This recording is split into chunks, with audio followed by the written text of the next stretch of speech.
তেল পানি দেওয়ার জায়গায় পাওয়া যাবে না। দেখি একটু তাড়াতাড়ি যাই, জায়গা পাওয়া যায় কিনা।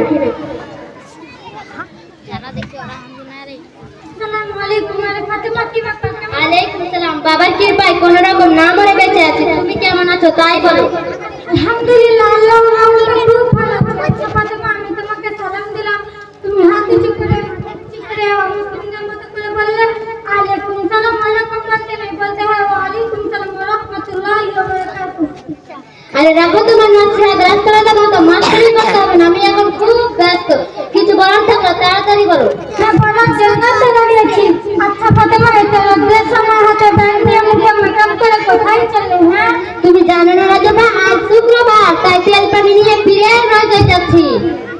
হায় আফসোস, জুমার দিনে পুরুষের রোজায় নামাজ পড়তে আর তুমি একই সময় সাথে ফিরে রোজায় তেল পানি পড়তে কেন? তোমার কি হয়েছে? আর বলো না রাজু ভাই, এত রোগ নিয়ে ভুগছি, কত ডাক্তার কবিরাজ হেকিম করলাম, কিছুতেই কিছু হচ্ছে না। তাই পাড়ার কিছু বয়স্ক মহিলারা বললো, হার ভাই ফির আপনার স্বামীর মাজারে গিয়ে 7 শুক্রবার তেল পানি ব্যবহার কর, দেখবি সব ঠিক হয়ে যাবে। তাই 5 শুক্রবার যাচ্ছি, 2 শুক্রবার যাবো। আচ্ছা ফাতেমা, তুমি পীরের রোজায় গিয়ে কি করো? কেন সবাই যে এরকম করে পীরের রোজায় গিয়ে বাতাসা, মোমবাতি, ধূপবাতি, গোলাপ পানি দিয়ে বললাম, বাবা পীর সাহেব রোগ নিয়ে তোমার কাছে এসেছি, তুমি যদি আমার রোগ ভালো করে দাও তাহলে তোমার নামে যারা ফাঁসি জবাই করে গরিব এতিম মিসকিনকে খাবো। নাউজুবিল্লাহ, তুমি এসব বাগডুম বাগডুম কি বলছো? বাগডুম বাগডুম বলছো মানে?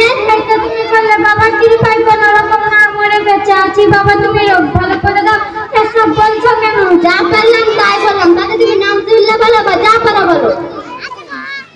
তাহলে এটাই তুমি ভুল করছো ফাতেমা। 100 ভাগের মধ্যে 100 ভাগ সত্য যে একমাত্র সুস্থ করার মালিক মহান আল্লাহ, পীর বা অন্য কেউ না। সেজন্য তোমার মতো বড় খাতির মেয়েদের আমি একদম সহ্য করতে পারি না। তুমি আমার পীর বাবাকে অপমান করছো। আস্তাগফিরুল্লাহ ফাতেমা, তুমি ভুল বুঝছো। আমি কোনো পীর বাবাকে অপমান করছি না। পীর সাহেবরা হলো আল্লাহ তাআলা সমতুল্য। আল্লাহ ছাড়া কোনো পীর বাবা ক্ষমতা নিয়ে রোগ ভালো করা, সন্তান সন্ততি দেওয়া।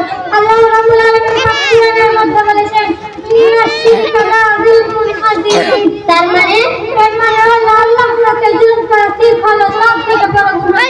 এর থেকে ইমান সব নষ্ট হয়ে যায়। কি বললে? ইমান আমার সব নষ্ট হয়ে যায়? হ্যাঁ, অবশ্যই। শিখ বাবার মাঝে কত মেয়েদের দেশে দেখা হয়, কেউ বলতে পারে না ডাক্তার। আরে বলবে কি, তারা হয়তো তোমার মতো শিখ বিজাত করে নামাজ সব নষ্ট করে ফেলেছে। শিখ কাকে বলে দয়া করে আমাকে একটু বলবে রাজা, যাতে আমি সব কিছু বুঝতে পারি। হ্যাঁ, অবশ্যই বলবো, কেন বলবো না। আর শিখানো হলো আল্লাহর অনুযায়ী স্থাপন করা, আল্লাহর গুণগান মধ্যে তলব করা, যেমন সুখ শান্তি হার সব সন্ততি দেওয়ার মালিক একমাত্র আল্লাহ। এগুলো যদি কোনো নবী রাসূল পীর ওলির কাছে যায় তাহলে সেটা শিরক হবে। রাজা ভাই, তাহলে তো আমি অনেক বড় গুনাহ করে ফেলেছি। হ্যাঁ, অবশ্যই। হুজুর সাল্লাল্লাহু আলাইহি ওয়াসাল্লাম জীব জন্তু জবাই করা হারাম, কোনো দেব দেবী নবী রাসূল কি আমি আর কোনোদিন পীরের রোজায় যেতে যাবো না। আর আগে যদি জানতাম এটা শিখ, তাহলে কোনোদিন পীরের রোজায় যেতাম না। আর আজ থেকে প্রত্যেক জায়গায় আমি রোজ নিয়ে মরে যাবো, তা ভালো। শিখ করে বেঈমান হয়ে মরতে চাই না। আল্লাহ তুমি আমায় ক্ষমা করো আল্লাহ। আচ্ছা রাজা ভাই, তুমি এত সুন্দর কথা কোথা থেকে শিখলা? কবি বলেন, খোদার সাথে শিরকারী সব মুসলমান শেষ বিচারে খায় সোজা জাহান্নাম।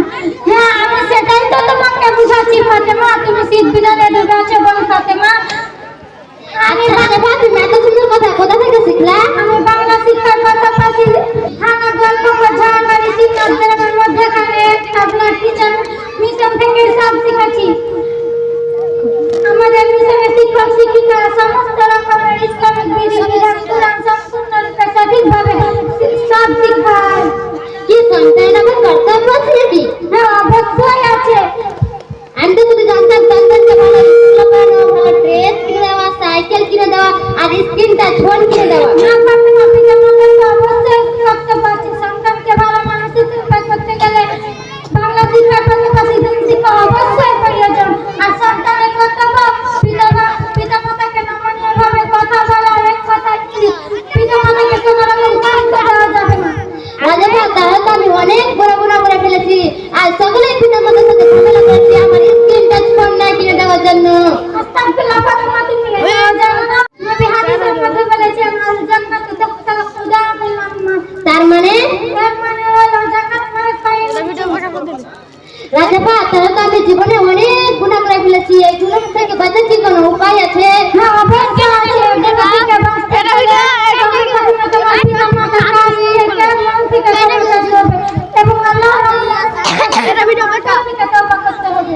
রাজা আমি তো তওবা করতে জানি না, তুমি কি আমাকে একটু পড়িয়ে দেবে? হ্যাঁ অবশ্যই পড়িয়ে দেবো, কেন পড়িয়ে দেবো না শোনো।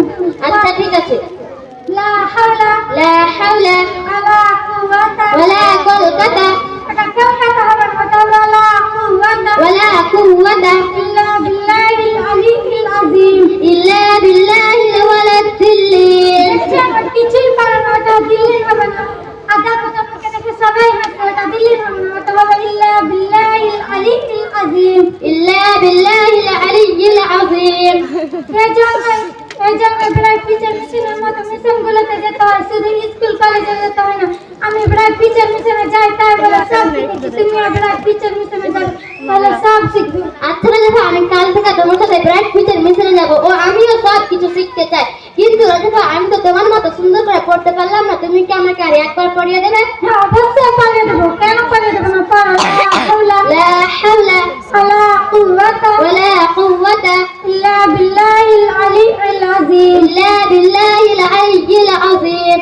ধন্যবাদ রাজা, তোমাকে অনেক ধন্যবাদ। তুমি যে আমাকে ইসলামিক কত কিছু শিখিয়ে দিলে, আমি এগুলো কোনোদিন ভুলতে পারবো না। আর এগুলো আমি সারা জীবন মেনে চলার চেষ্টা করবো ইনশাআল্লাহ। আসসালামু আলাইকুম।